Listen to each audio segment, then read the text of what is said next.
आज हम दोस्त क्लास 11 का ऑब्जेक्टिव क्वेश्चन आएंगे। तो क्वेश्चन नंबर 23 आपका है दोस्त, बोलता पानी के 360 ग्राम रिप्रेजेंट करने वाला निम्नलिखित में से कौन सा स्टेटमेंट आपका सही है।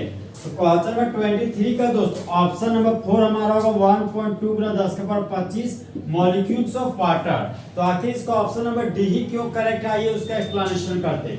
देखिए दोस्त, ऑप्शन में यहाँ पे मोल का यूज किया गया, मतलब हमको नंबर ऑफ मोल पहले निकालना पड़ेगा वाटर के मॉलिक्यूल का।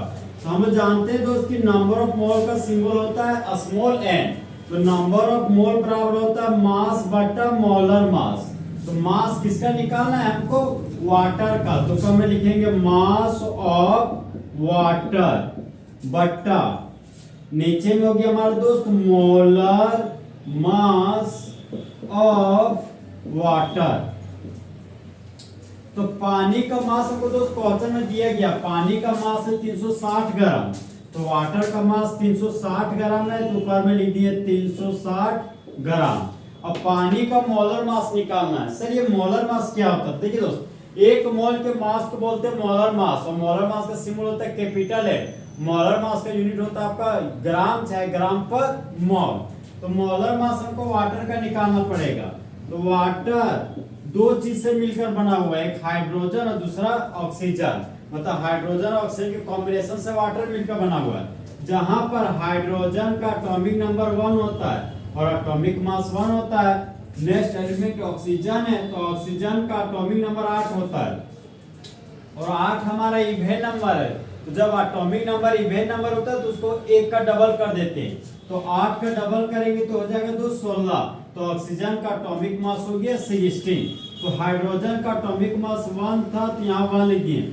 हाइड्रोजन का 2 एटम है, तो गुना 2 कर दिए। हाइड्रोजन से ऑक्सीजन के पास गए तो पॉजिटिव साइन का यूज किए। अब हमको दोस्त ऑक्सीजन के पास आना है। तो ऑक्सीजन का एटॉमिक मास 16 है, तो यहाँ 16 लिख दिए। ऑक्सीजन का 1 एटम है, तो गुना 1 कर दिए। तो 16 में 2 जोड़ दिए दोस्त, ये हो गया मेरा 18। अब मोलर मास निकालना है, तो मोलर मास का यूनिट होता है मेरा ग्राम पर मोल। तो वाटर का मोलर मास हो गया 18 ग्राम पर मोल। तो यहाँ पर लिख देंगे दोस्त 18 ग्राम पर मोल। अभी दोस्त ऊपर में ग्राम नीचे में ग्राम, तो ग्राम ग्राम हो गया आपका राम राम। नीचे में 18 ऊपर में 360 है, तो 18 दूना 36। मतलब मेरा जो न्यूमेरिकल वैल्यू आया वो हो गया 20 दोस्त। ग्राम ग्राम कैंसिल हो गया, पर मोल नीचे से ऊपर गया तो बन गया मोल। यहां पर आ गया मेरा दोस्त 20 मोल।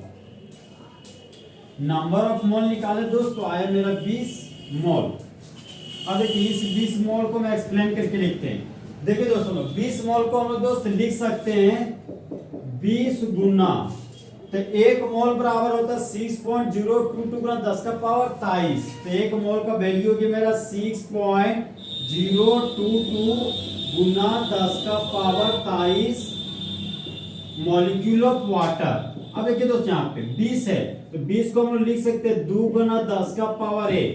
10 का पावर 23 है, 10 का पावर 1, तो दोनों का बेस सेम है, तो पावर 8 हो जाएगा। तो 23 में 1 जोड़ दिए पावर दोस्त, तो हो गया मेरा 10 का पावर 24। यहाँ पर छुछे 2 बचा, छुछे 2 लिख दिए। यहाँ बच गया 6.022 गुना 10 का पावर 24। अब देखिए दोस्त 6.022 को 2 से गुना करते हैं, 2 दूना हो गया 4, यहाँ पर दिए 4, 2 दूना 4, तो फिर 4 लिख दिए। 2 शून्य 0, यहाँ पर 0 लिख दिए, प्यार की धून। 6 दूना 12, तो यहाँ पर लिख दिया 12। 1 2 3, 3 अंक के बाद डेसिमल है, तो 1 2 3, 3 अंक के बाद दे दिए दोस्त डेसिमल पॉइंट। 10 का पावर 24 है दोस्त, यहाँ पर लिख दिए 10 का पावर 24। अब देखिए दोस्त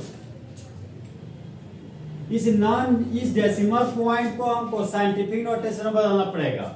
इस डेसिमल पॉइंट को दायां से उठा के बायां 1 अंक दोस्त आगे ला रहे, ये मेरा 1.2044 गुना। तो जब डेसिमल पॉइंट को 1 अंक आगे लाते हैं दोस्तों, पावर में 1 जोड़ते हैं। 10 का पावर 24 में 1 जोड़ दिए, तो ये मेरा 10 का पावर 25। तो देखिए दोस्त यहाँ पे पानी के 360 ग्राम रिप्रेजेंट करने वाला निम्नलिखित में से जो स्टेटमेंट सही है वह स्टेटमेंट है हमारा दोस्त 1.2044 गुना 10 का पावर 25 मॉलिक्यूल्स ऑफ वाटर। तो क्वेश्चन नंबर 23 का दोस्त ऑप्शन नंबर 4 फुल एल्यूमिनियम क्या हो गया करेक्ट।